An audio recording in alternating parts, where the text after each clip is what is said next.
Bob, 10 birdies and 6 to close and 8 under 62. Just give us an assessment of that round as it fits into your career. Yeah, it was. Yeah, probably the last 6 holes as good as I've ever putted in a stretch of holes. Just so consistent. But you know, since I changed coach at Pebble Beach this year on the putting, I've turned the right corner. I've got back to doing what I'm used to doing. Yeah, you don't expect to hold the big long putts. I don't even know how long that one was in the par 3, but it was a long way away. But I expect to roll in putts. I work hard at it. I do a lot on my reads. I do a lot on my touch, and yeah, when you get the eye in, it's free flow and it's nice. That suspension of play came at a time when it seemed like you came out and just let it go after that. How different was that for you? Yeah, I've not, you know, I'd never been great on restarts after a rain delay. That kind of changed. I changed it up at the US Open this year when we went in for the rain delay on Sunday. I kept myself moving, I kept myself warm. I wasn't allowing the air conditioning to almost freeze you, and then you come back out to the heat and it's a shock. So it was all about trying to stay warm. In the locker room was a nice temperature, so it wasn't like I was having to keep moving, keep stretching. But I just changed outfit because of the conditions. But no, it came at a tough time, but it was it gave the course a little more to us. Go ahead. Robert, when you're in a situation like that, how do you stay in it hole by hole, not get ahead of yourself, not think about what's going on? Yeah, it's so tough out there. I mean, there's so many shots that you can't not think about. You can't just stand up there and swing at it because there's so much trouble. Like it's a 17, 18 tee shot. It's difficult.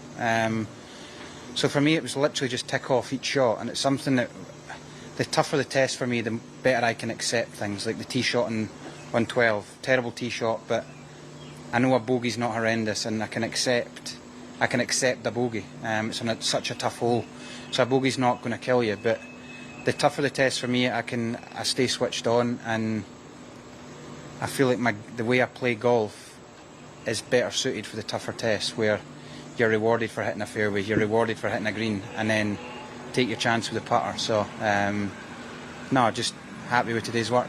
Well, you've shown that with your play in the 2 Opens this year. What about before the rainstorm? How were you playing in your mind at that point? Yeah, I was playing great. Hadn't holed any putts, to be honest. I'd had a few chances, but the greens were really slick early on when they were dry. When I went back out, they felt a little bit slower, a little bit, I don't know, smoother. And yeah, I just got the speed of them right away and dropped in a few long ones and tidied up where I needed to. Remind me of the coach that you're with now? Yeah, Mike Kansky. He works with loads of guys on tour now out here. He's like Phil Kenyon's.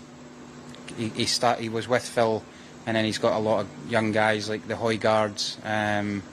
So yeah, there's a lot of us with him. But no, we've worked hard at what we're doing, and continue to do it.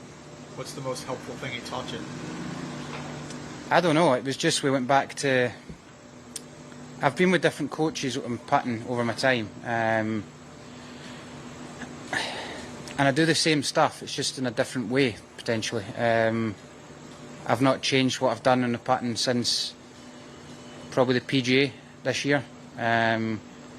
We were trying to do something technically that was statistically better, but for me, I wasn't feeling comfortable. It just wasn't feeling right. So we adjusted that. We changed putters. We changed technique again to make me feel comfortable. And then the priority is get that putter face as square as I can at impact, which, I mean, it's not rocket science, but it's difficult to do. And for me, that's the priority just now, and we go and do that. But then when you get in a certain range, it's all pace, putting and touch, and my touch is normally pretty good. What week did you change the putter? I think it was actually the Friday or Saturday of the PGA. We completely changed technique. So I was sitting in a good position after 2 rounds, changed technique, and I mean, we didn't play great over the weekend, but yeah, that was 1 week, and it was like last week I putted beautifully, didn't play great, but that was a week. Put it in the back burner, and we go on to this week. And had my swing coach out this week, and we've worked hard. I've hit more balls the last week and a half than I probably have all season after rounds. So yeah, just happy with the round. Bob, when you first saw this golf course, did you have a number in your head about what sort of scores might be posted? And are you surprised that there's probably a dozen scores under par today? I'm not surprised there's scores under par. Like there is chances. If you drive the ball well, it does give you chances. You've got to be on the right side of the holes to be able to give a putt a go. I didn't see my score, but again, when we get in a rhythm, it's just, and when it gets soft like that, as long as it can be, if you're hitting fairways and then par threes, you put it on a tee, it's yeah, I'm sure the next couple of days won't be as easy. Everybody good? Thank you. Cheers.